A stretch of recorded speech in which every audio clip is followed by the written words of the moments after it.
Friday, December 4, 1998, had started out like any other day for 21-year-old Suzanne Jovin, a senior at Yale University. Exceptionally bright and deeply involved in her community, Suzanne had just handed in the penultimate draft of her senior essay, a carefully researched paper focused on Osama bin Laden, a topic that showed her willingness to confront some of the world's most complex and troubling issues. She was known for her intellect, her kindness, and her drive to help others. That night, her focus shifted from academics to community service. Suzanne had organized a pizza-making party at Trinity Lutheran Church on Orange Street, about a mile from campus.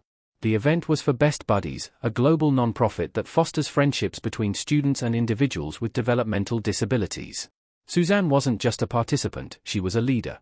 She spent the evening preparing food, interacting with guests, and cleaning up long after the party had ended. It was a testament to the person she was, committed, compassionate, and full of purpose. By around 8:30 p.m., Suzanne was seen leaving the church in a borrowed Yale University station wagon, helping another volunteer get home safely. She returned the car approximately 15 minutes later, parking it in the designated university lot at the corner of Edgewood Avenue and Howe Street. From there, she walked the short distance, just 2 blocks, to her second-floor apartment at 258 Park Street. Her unit sat above a Yale police substation, providing what most would consider an added sense of security in the heart of New Haven.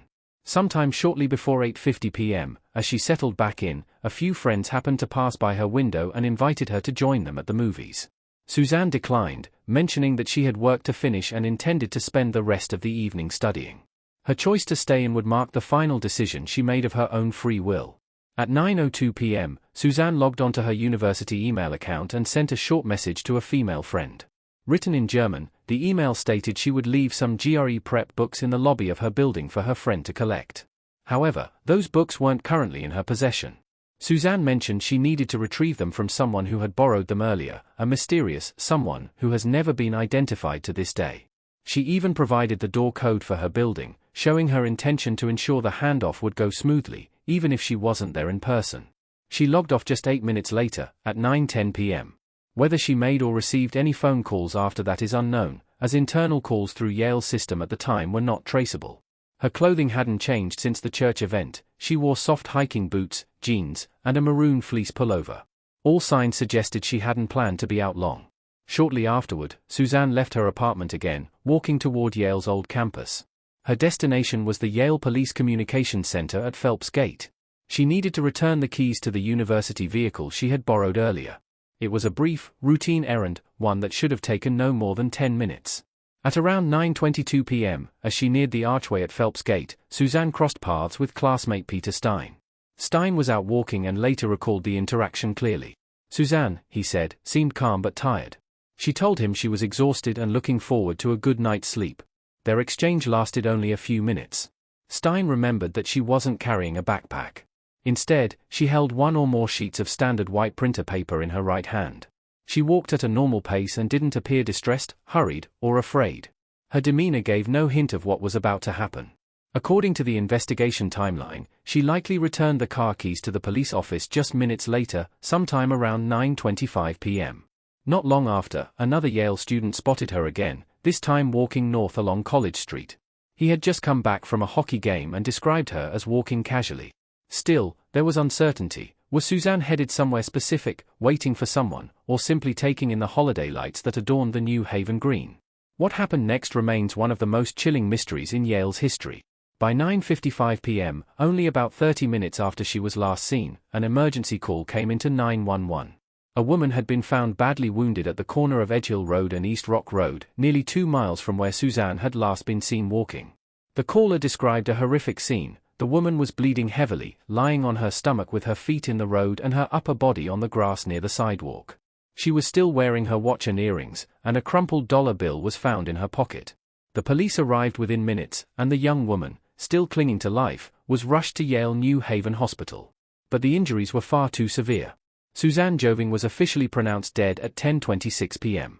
She had been brutally stabbed 17 times in the back of her head and neck. One of the wounds had severed her throat.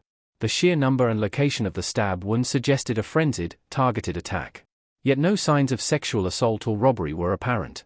Her wallet was later found untouched in her apartment. That night, a brilliant student, beloved friend, and tireless volunteer was stolen from the world in a senseless act of violence. And as investigators scrambled to piece together her final steps, the question that would haunt her case for decades emerged: who killed Suzanne Jovin, and why? The shockwaves of Suzanne Jovin's murder spread quickly across the Yale campus and the city of New Haven. This wasn't just another crime, it was a calculated, frenzied act carried out in an affluent, peaceful neighborhood, targeting a student who seemed to have no enemies. Her violent death, marked by 17 stab wounds to the back of her neck and head, suggested unrelenting rage. The brutality of the attack posed an agonizing question: who could harbor that kind of hatred for Suzanne? But the mystery didn't just lie in who committed the murder, it also lived in how. From where Suzanne was last seen on College Street around 9:30 p.m. to where her body was discovered at 9:55 p.m. on Edgehill Road was a distance of nearly 2 miles. It was not a walk someone could have completed casually within 20 to 25 minutes, especially on a cold December night. She would have needed to be driven. But by who? No one had reported seeing Suzanne get into a car. No vehicle sightings were confirmed, and there were no surveillance cameras near the scene. New Haven in 1998 simply wasn't equipped for that kind of real-time tracking. Police began piecing together a timeline, grasping at the few minutes that could hold answers. Their conclusion? Suzanne had likely been driven, voluntarily or otherwise, by someone she trusted. Then came the only potential eyewitness account of that crucial window. A local jogger passing near East Rock Park reported seeing a beige or light tan sedan, possibly an older model Chevrolet, parked awkwardly along the curb at approximately 9:35 to 9:40 p.m., just minutes before Suzanne's murder. He described the driver as a man in his 20s or 30s with dark hair. That car has never been identified. Neither has the man. Police began narrowing their scope, turning inward. Suzanne had mentioned retrieving her GRE prep books from someone. She hadn't named that person, and the books were never found at the scene. That one thread, a simple handoff between friends, could have been the last normal act of her life. But it unraveled into silence. Instead of answers, suspicion fell squarely on one individual, Suzanne's former thesis advisor, Professor James van der Velde. He had taught her political science seminar and served as her senior essay supervisor. The two were not known to be personally close beyond academics, but police saw his role and proximity to Suzanne as significant. Van der Velde was a well-regarded instructor and a former Navy intelligence officer, which some investigators found curious given Suzanne's essay topic on terrorism and Osama bin Laden. Just a week after the murder, without any physical evidence tying him to the crime, Van der Velde was publicly named a person of interest. Yale University, in a highly controversial move, cancelled his classes for the following semester. The media pounced, and his face was splashed across headlines as the alleged prime suspect. His career unraveled overnight. But there was a problem: Van der Velde had a strong alibi. His whereabouts that evening were accounted for, and no physical evidence ever linked him to Suzanne's murder. No DNA, no fingerprints, no eyewitnesses, nothing. Yet for years, his name remained entangled with the case, despite his repeated denials and eventual lawsuit against the university and police. Meanwhile, investigators found themselves in an increasingly murky situation. The murder weapon, a sharp blade, possibly a 4 to 5 inch knife, had never been recovered.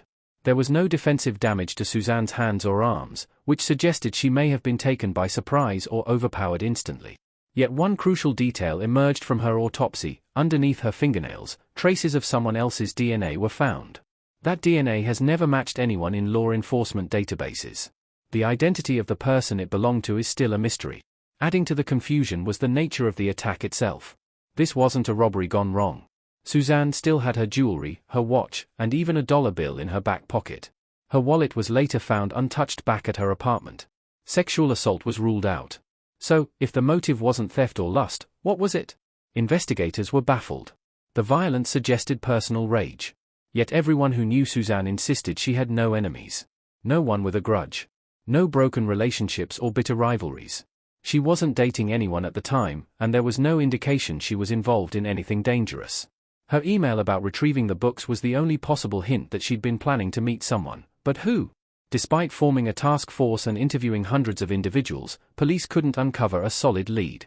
The university community, still rattled by the murder, began retreating inward. Doors were locked tighter. Students avoided walking alone. The realization was chilling: if someone could kill Suzanne so brutally, so suddenly, and then disappear without a trace, they could do it again. Months passed, then years. The investigation stalled. Rumors swirled, conspiracy theories emerged, but evidence remained scarce. A few alternate suspects were quietly considered: former classmates, acquaintances from her volunteer work, even strangers who may have crossed her path. But no charges were ever filed. And then came the final insult. Suzanne's case slowly faded from headlines. What had once dominated the news was reduced to occasional anniversary reports, hollow updates, and vague reassurances that the case remains open.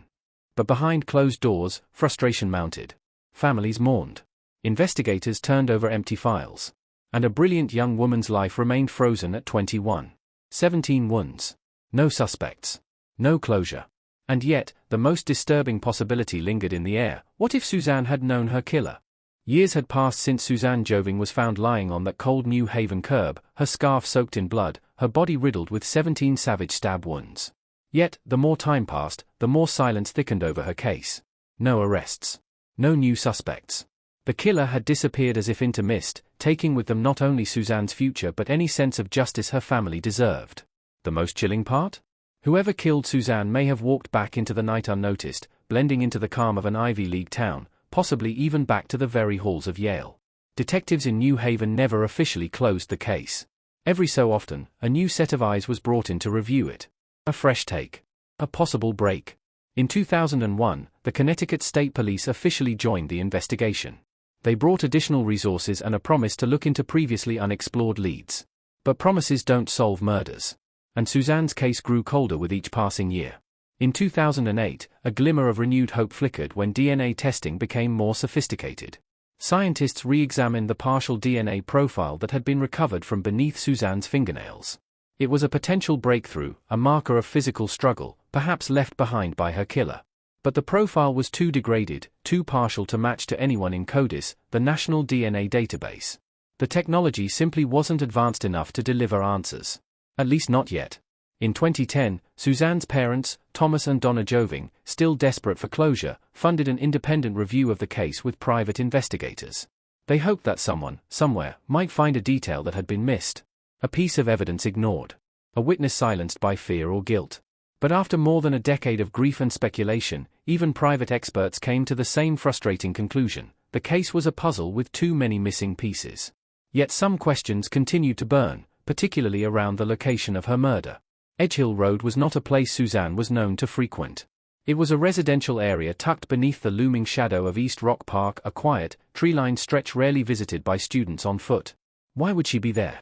How did she get there? If she had willingly gotten into a car that night, she must have trusted the person behind the wheel. And that trust may have cost her everything. Some theorized that Suzanne had arranged to meet someone, a friend, a classmate, maybe even someone she didn't know well. Perhaps she expected a brief encounter, a quick exchange of items or information. But something shifted.